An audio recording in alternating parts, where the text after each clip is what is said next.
ஏதாவது பாத்ரூம் வசதி இருக்கா? குப்பை அள்ளுறாங்களா? குப்பை அள்ளுறது கிடையாது. வாடகை மட்டும் உயர்த்திருக்காங்க. எவ்வளவு வாடகை? வாடகை 75%. குப்பெல்லாம் அழுது கிடையாது. ஓட்டு போட்டவன் சாக்கடையில இருக்கணும், வியாபாரி சாவணும், அவங்க ஏசி ரூம்ல இருக்கலாம். 2026 ஓட்டு கேட்டு வருவாங்க. வியாபார பெருக்குடி மக்களுக்கு வணக்கம் சொல்லுவாங்க. நம்ம ஓட்டு போட்டுக்கிட்டே இருக்கணும். 5 வருஷம் அவங்க நல்லா இருப்பாங்க.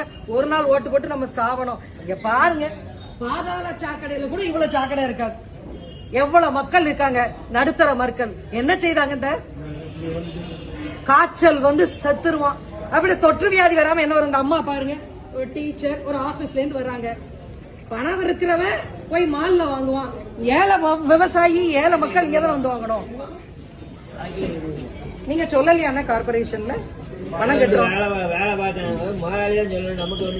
இல்ல எம்எல்ஏ சொல்ல வேண்டியதானே? எம்எல்ஏவே கிடையாது. எம்எல்ஏவே காணும். எழுதி ஒட்டுவோம், காணவில்லை எம்எல்ஏ அப்படின்னு சொல்லுவோம். பாளையங்கோட்டை எம்எல்ஏ எங்கேன்னு மார்க்கெட்ல உள்ளவங்க கேக்குறாங்க. நான் கேட்கல அன்பானவர்களே.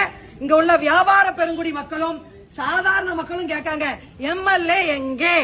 எம்எல்ஏ தெரியுமாமா? இந்த பாளையங்கோட்டை எம்எல்ஏவே தெரியாது. தெரியாது, காணவில்லை. ஆனா உங்களுக்கு தெரியுமா எம்எல்ஏவை? பார்த்ததே இல்ல. ரொம்ப சந்தோஷம். ஆனா உங்களுக்கு தெரியுமா எம்எல்ஏவை? தெரியுமா? தெரியாது. யாருக்குமே தெரியாது.